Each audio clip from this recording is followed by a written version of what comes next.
माह सयाम में एलपीजी की ब्लैक मार्केटिंग उरूज पर पहुंच गई। 3 दिनों में एलपीजी का सिलेंडर 800 रुपए तक महंगा हो चुका है। ओपन मार्केट में एलपीजी की रिटेल प्राइस 320 रुपए किलो तक पहुंच गई है। एलपीजी की सरकारी कीमत 256 रुपए फी किलोग्राम है।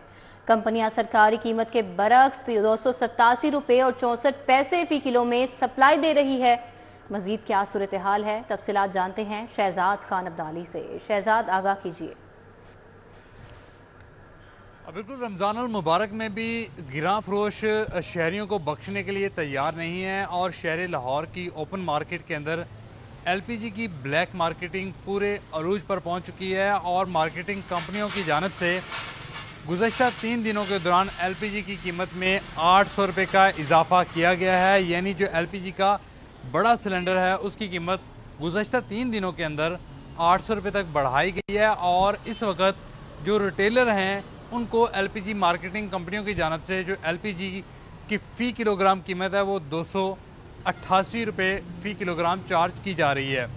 288 रुपये फ़ी किलोग्राम लेकर ये रिटेलर जो है वो तकरीबन 300 रुपये के आसपास एलपीजी बेच रहे हैं और इसका तमाम तर जो खुमियाजा है वो छोटे रिटेलर्स को ही भुगतना पड़ रहा है। इस हवाले से रिटेलर्स बरादरी ये कहती है कि अगर हुकूमत सरकारी कीमत पर एलपीजी की फराहमी को यकीनी बनाए तो वो 1-2 रुपया प्रॉफिट लेकर उस एलपीजी को बेच दें, लेकिन मार्केटिंग कंपनियां धड़ल्ले से ये सब कुछ कर रही हैं और कोई उनके खिलाफ एक्शन लेने वाला नहीं। बहुत शुक्रिया, हमारे साथ शहजाद खान अब्दाली थे, अपडेट कर रहे थे। ई चालान की कानून साजी न होने से शहरियों ने चालानों को गैर संजीदा ले लिया।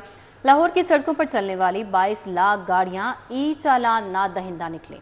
ई चालान अदा न करने वाली 22 लाख गाड़ियों में कारें, मोटरसाइकिलें, रिक्शे शामिल हैं। इस हवाले से बात करेंगे इरफान मलिक से। जी इरफान, आगाह कीजिएगा। आपको बताएं कि ई चालान की कानूनी हैसियत जो है इसके अंदर तब्दीली ना होने की वजह से शहरियों ने भी इसको गैर संजीदा लेना शुरू कर दिया गया है और सेफ सिटी की अथॉरिटी के अपने रिकॉर्ड के मुताबिक 22 लाख से जायद ऐसी गाड़ियां, मोटरसाइकिलें, रिक्शे और दीगर जो ट्रांसपोर्ट है जो ई चालान न दहिंदा है और इनकी जानिब से ई चालान की रकम जो है जो 3 अरब रुपए से जायद बन रही है उसकी अभी तक पेमेंट नहीं की गई। और इस हवाले से आपको ये बताते चलें कि ई चालान की कानून के अंदर तरमीम करवाने के हवाले से, मोटर व्हीकल ऑर्डिनेंस की तरमीम करवाने के हवाले से साबिक दौरे हुकूमत में जब इसकी लॉन्चिंग की गई थी तो उस वक्त इसकी रिक्विजिशन जो है बनाकर, बिल बनाकर पंजाब असम्बली में भिजवाया गया था ताकि मोटर व्हीकल ऑर्डिनेंस के अंदर तरमीम की जा सके। लेकिन मोटर व्हीकल ऑर्डिनेंस के अंदर कानून साज असम्बली की जानिब से तरमीम ना की गई और अब जो है सेफ सिटी अथॉरिटी कई सालों से ये चालान सिर्फ एक अदालती अहकाम के ऊपर कर रही है जिसमें कहा गया था कि सेफ सिटी को जो है वो चलाया जाए और इसके ऊपर वर्किंग स्टार्ट की जाए। तो इस हवाले से सेफ सिटी अथॉरिटी का कहना है कि 3 अरब से जायद गाड़ियां, 3 अरब रुपए से जायद रकम जो है वो अभी भी शहर पेंडिंग है। जी बहुत शुक्रिया, इरफान मलिक हमारे साथ थे, अपडेट कर रहे थे। मैट्रिक सालाना इम्तिहानात में निगरान अमले में सिफारिशी असातिज़ा लगाए जाने का इंकशाफ हुआ है। बेशतर इम्तिहानी सेंटर्स में प्राइवेट असातिज़ा को इम्तिहानी ड्यूटियों पर लगाया गया, जबकि ज़राए का कहना है कि जूनियर असातिज़ा को डिप्टी सुपरिंटेंडेंट के ओहदों पर भी तैनात किया गया है। एक ही इदारे की 2 खातीन असातिज़ा को एक ही सेंटर में ओहदों से नवाजा गया है। मजीद जानेंगे इस हवाले से जुनेद रियाज हमारे साथ हैं। जुनेद, अपडेट कीजिए, क्या मामला है ये? जी, मैट्रिक सालाना इम्तिहानात में निगरान अमले में सिफारिशी असातिज़ा लगाए जाने का इंकशाफ हुआ। बेशतर इम्तिहानी सेंटर में प्राइवेट असातिज़ा को इम्तिहानी ड्यूटियों पर लगाया गया है। जूनियर असातिज़ा को डिप्टी सुपरिटेंडेंट के ओहदे पर भी तैनात किया गया है। एक ही इदारे की 2 खवातीन असातिज़ा को एक ही सेंटर में बतौर सुपरिटेंडेंट और डिप्टी सुपरिटेंडेंट तैनात किया गया और इसके अलावा बेशतर मिसालें देखने में आई हैं कि प्राइवेट स्कूलों के असातिज़ा को भी जो है वो तैनात किया गया। कानून के मुताबिक डिप्टी सुपरिटेंडेंट ग्रेड 15 की होनी चाहिए। बोर्ड कवानीन के तहत एक स्कूल से 2 टीचर एक साथ ड्यूटी नहीं दी जा सकती।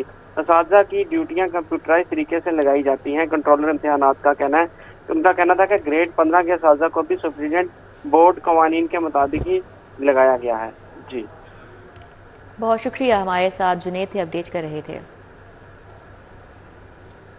वज़ीर आला मरियम नवाज की ज़ेरे सदारत स्कूल एजुकेशन से मुतल्लिक़ इजलास हुआ। इजलास में स्कूल एजुकेशन में इस्लाहात के लिए तफसीली ब्रीफिंग दी गई। स्कूल एजुकेशन काउंसिल की तश्कील 9 का भी फैसला किया गया। वज़ीर आला ने मंजूरी दे दी। आपको बताएं, वज़ीर आला मरीम नवाज़ की ज़ेर सदारत स्कूल एजुकेशन से मुताल्लिक ये इजलास था और पंजाब करिकुलम विंग की रीस्ट्रक्चरिंग की मंजूरी दी गई है। वज़ीर आला की सरकारी स्कूल में मॉर्निंग असम्बली बहाल करने की भी हिदायत सामने आई। तुलबा की ग़िज़ाई ज़रूरियात पूरी करने के लिए डब्बाबंद दूध देने का भी हुक्म दिया। पायलट प्रोजेक्ट ज़िला राजनपुर के स्कूलों में शुरू होगा। वज़ीर आला मरीम नवाज़ ने कहा कि एंग्रो फूड्स के ताउन से फ्लेवर्ड मिल्क दिया जाएगा। निजी इश्तराक से तुलबा के लिए दूध की फराहमी का मनसूबा शुरू करने की हिदायत की। मरीम नवाज़ ने Punjab text book and curriculum board के उमूर पर इजहार तशवीश किया। तुलबा को निसाबी कुतुब की फराहमी में ताख़ीर पर वज़ीर आला बरहम हो गई।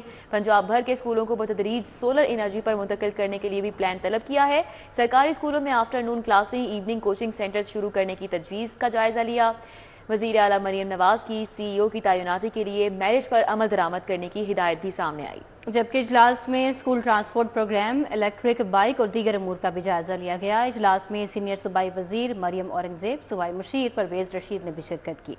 अरकान सूबाई असम्बली सानिया आशिक, MPA नौशीन अदनान ने भी शिरकत की। Chief secretary, secretary education, secretary finance ने भी शिरकत की। MD Punjab curriculum and text book board समेत दीगर ने भी शिरकत की है। सूबाई वज़ीर ट्रांसपोर्ट बिलाल अकबर खान की मुख्तलिफ वफूद से मुलाकात। बिलाल अकबर खान ने महकमा ट्रांसपोर्ट से शहरियों को दरपेश मसाइल सुने। मजीद अहवाल जानते हैं हसन अली से। जी हसन। सूबाई वज़ीर ट्रांसपोर्ट बिलाल अकबर खान की मुख्तलिफ वफूद से मुलाकातों का सिलसिला जारी है और ख़ास तौर पे जो पंजाब में अगर बात की जाए तो माहौल दोस्त जो ट्रांसपोर्ट है, व्हीकल है, उसको लाने के हवाले से जो है वो बहुत ज़्यादा इकदाम किए जा रहे हैं। इसी वजह से मज़ीद बात करेंगे।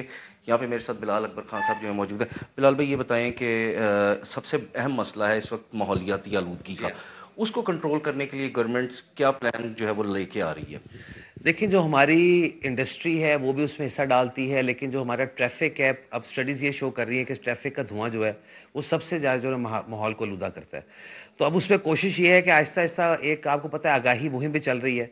उसी मुहिम का एक हिस्सा है कि हम इंशाल्लाह अब मैडम चीफ मिनिस्टर साहिबा के इक़दामात के तहत ये है कि हम अपनी इलेक्ट्रॉनिक बाइक्स को स्टूडेंट्स के अंदर तकसीम करेंगे आसान किस्तों के अंदर, जिसमें उनको इंटरेस्ट फ्री लोन मिलेगा। हमारी कोशिश है कि इतनी हम तकरीबन इलेक्ट्रॉनिक बाइक्स जो है स्टूडेंट्स के अंदर, यूनिवर्सिटी के स्टूडेंट्स को तकसीम करें, जिसके अंदर उनको भी आगाही होगी, उनके साथ वाले साथियों को भी आगाही हो कि ये एक ऐसी चीज़ है जो कि उनके लिए लॉन्ग लाइफ है और माहौल दोस्त भी है।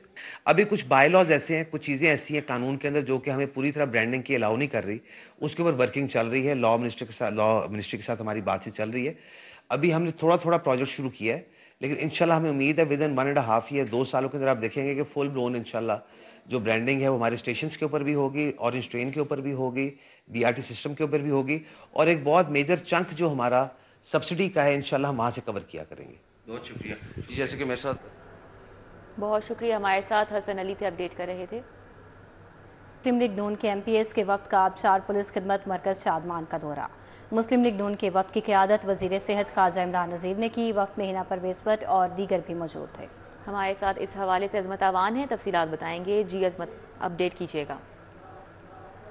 ये कोई 5 स्टार होटल नहीं है बल्कि एक पुलिस स्टेशन है और इस वक्त आबशार पुलिस खिदमत मरकज शादमान पर मौजूद। बज़ाहिरी तौर पर लग ऐसी रहा है कोई 5 स्टार होटल है, लेकिन ये पुलिस स्टेशन है। और इस वक्त जो मुस्लिम लीग नून के MP है उन्होंने दौरा किया। सबसे पहले ख्वाजा इमरान नज़ीर जो कि वज़ीर सेहत भी, मैं उनसे बात करूँगा। ख्वाजा साहब, ये ख्वाब होता था इससे पहले तो पुलिस स्टेशन आए तो वो उनकी अब तर हालत होती, आज ऐसे लग रहा है TV पर जिस तरह कोई 5 स्टार होटल आ गए हैं। किस तरह आपको लग रहा है एटमॉस्फेयर? देखें, डेफिनेटली जब आप अपने घर में कोई अच्छी चीज़ लाते हैं ना तो आप खुश होते हैं। तो ये मुल्क, ये शहर हमारा घर है और इसमें जब एक कल्चर चेंज हुआ है और आज ये जो सीन मैंने देखा, मेरी आंखों ने देखा, मैं तो उस दिन पहले भी देखा था, तो आज ये तमाम अरकान असम्बली जो हैं इनको मदऊ किया गया और मुझे बड़ी खुशगवार हैरत हुई ये जान के कि जो इसकी तमाम इंटीरियर की डिज़ाइनिंग है वो मैडम शहर बानो नकवी साहबा ने की है। तो ये दलेर होने के साथ साथ ज़हीन भी हैं और मैं समझता हूँ कि जिस तरह से इन्होंने इसको किया है, ये तो अगर अपनी कंपनी खोल लें तो माशाल्लाह बहुत पैसे कमा सकती हैं। मरियम नवाज शरीफ साहिबा पहली बार CM पंजाब बनी है खातून, तो उनकी गाइडेंस के अंदर हम एक्सपेक्टेशंस करते हैं कि जैसे लोग शहबाज स्पीड कहते थे और मोहसिन नकवी को बहुत अप्रिशिएट करते थे, लेकिन मरियम नवाज शरीफ साहिबा को दिन रात हम काम करते हुए देख रहे हैं कि और ख़वातीन भी अपने आप को महफूज समझ रही हैं उन्होंने, और सेफ्टी एप्स भी स्टार्ट किए हैं। जो ख़वातीन हैं वो आ भी रही हैं। हमारा जो सेटिस्फैक्शन रेट है वो QR कोड से भी आपको पता चल जाएगा, आप उसे स्कैन करें तो सामने आ जाएंगे। तो हम अगर कुछ क्लेम करें उससे बहुत बेहतर है कि आप स्टेटिस्टिक्स को एनालाइज करें, और स्टेटिस्टिक्स ये शो करते हैं कि अब एनवायरनमेंट जो है it has significantly changed and with the current leadership in place and with the current chief minister Punjab in place being a woman, she has taken such staunch and such good measures. Azmat, आपका बहुत शुक्रिया। FBR की जानिब से अफसरान को तरक्की देने के लिए प्रमोशन कमेटी का इजलास तलब करने का फैसला। प्रमोशन कमेटी इजलास में अफसरान को असिस्टेंट कलेक्टर की ओहदे पर तरक्की देने के लिए गौर किया जाएगा। मजीद जानते हैं इस हवाले से कलीम अख्तर से। जी कलीम। जी बिल्कुल, फेडरल बोर्ड ऑफ रेवेन्यू की जानिब से अफसरान को तरक्की देने के सिलसिला में प्रमोशन कमेटी का इजलास जल्द तलब करने का फैसला किया गया है, जबकि बाकायदा तौर पर अफसरान जो कि तरक्की के लिए मुंतज़िर थे उन्हें अपने जो सासों की तफसीलात हैं या इसके अलावा जो उनकी परफॉर्मेंस एवेल्यूएशन रिपोर्ट है वो भी जमा करवाने का जो हुक्म है वो जारी कर दिया गया है। जबकि इसके अलावा मज़ीद ये बताया गया है कि जो सुप्रीडेंट हैं, प्रिंसिपल अप्रेजर हैं और इसके अलावा जो सुप्रीडेंट प्रिवेंटिव अफसरान हैं उन्हें ग्रेड 17 में तरक्की दी जाएगी। जबकि वाज़ेह तौर पर यह भी बताया गया है कि जो सुप्रीडेंट और प्रिंसिपल अप्रेजर हैं इन्हें ग्रेड 17 असिस्टेंट कलेक्टर के अहदे पर तरक्की दी जाएगी। जिनको तरक्की दी जाएगी उनके खिलाफ कोई तदीबी कार्रवाई या इसके अलावा जो फौजदारी मुकदमात हैं उसका अंदराज तो नहीं है। फिर इसके बाद मुकम्मल छानबीन की जाएगी और छानबीन करने के बाद जो बोर्ड है वो बाकायदा तौर पर ग्रेड 17 पर इन अफसरान को जी। कलीम अख्तर, बहुत शुक्रिया आपका।